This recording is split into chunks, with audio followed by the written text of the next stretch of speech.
Nagkaisa ang Senate Minority Bloc na nananawagan kay Senate President Alan Peter Cayetano na bumaba na sa pwesto. Kasunod ito ng hindi muling pagsipot ng mayorya ng mga senador sa sesyon kahapon June 2. Senate President Alan Peter Cayetano should resign as he has shown that he cannot function as the leader of the Senate anymore.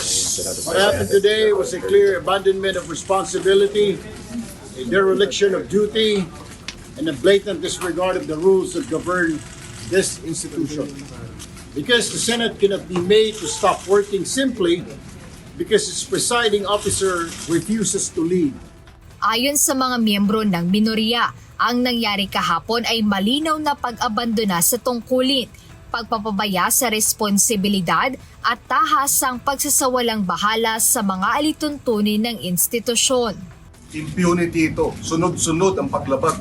Mula nung May 11, mula nung pagbubuo ng mga komite, mula nung kami nag-opt out dahil nga hindi kinikilala o dinidisregard, binabaliwala ang ating rules. At hanggang ngayon, hanggang kanina, hanggang kahapon, binabaliwala ang ating rules. Hindi ito tama. Kaya kami sa SB 11 ay tutol dito dahil impunity ito, hindi ito Senate independence.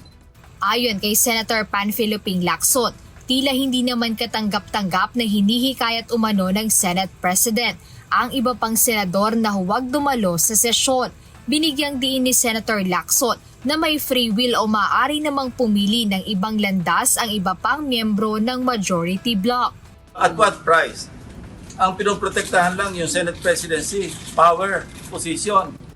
Kaya nag-aapil kami sa isa pang samahan namin sa majority bloc. Ano bang price para sa inyo? Sa tingin namin wala eh. Tingin namin nakikisama lang sila kay Senate President Cayetano. Parehong sentimiento rin ang inihayag ni Senator Raffy Tulfo. Bukod dito, hinimok din niya ang kapwa niya mga senador na pumasok na. Ako naniniwala, hindi naman lahat sa majority ay mga loko-loko. No? Meron pa rin sa kanilang mamabait. So I appeal to those members of the majority na meron pang katinuan sa pag-iisip, pumasok na nga kayo. Kaugnay nito, nangihinayang naman si Senator Sherwin Gatchalian sa ginagastos ng Senado sa araw-araw nitong operasyon at wala naman aniyang natatapos na trabaho. Every day, ang Senate gumagastos ng 25 billion sa kuryente, sa utilities, sa sweldo, pero walang session nangyari. Walang patas na na-approve, walang resolution na-approve, pati mga confirmation ng mga military personnel natin hindi na-confirm. Sayang ang bayad ng taong bayan natin.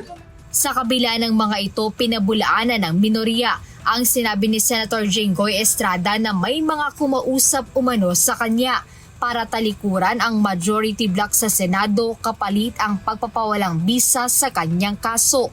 Ayon sa minorya, wala naman sa kanila ang nananakot sa kapwa-senador. Ngunit hindi nila inaalis ang ideya na may mga kinakausap talaga silang lumipat sa kanilang hanay. Sir, are you also appealing to the majority na lumipat sa inyo? Yes. Sa minority? Why not? Sino-sino po ba yan? Lahat sila. Pwede lang si Alan Peter. Lahat, ibita namin, manit ka sa amin. Pero si Alan Peter, steady ka lang dyan. Gayunpaman, nakatakda ngayong araw ang Sine adjournment o ang huling araw ng sesyon sa Senado. Ngunit aabangan ang mga susunod na pangyayari matapos ang 2 araw na walang sesyon. Jed Neresina, UNTV News and Rescue. Diyos ang aming sandigan, serbisyo publiko ang aming pinahahalagahan.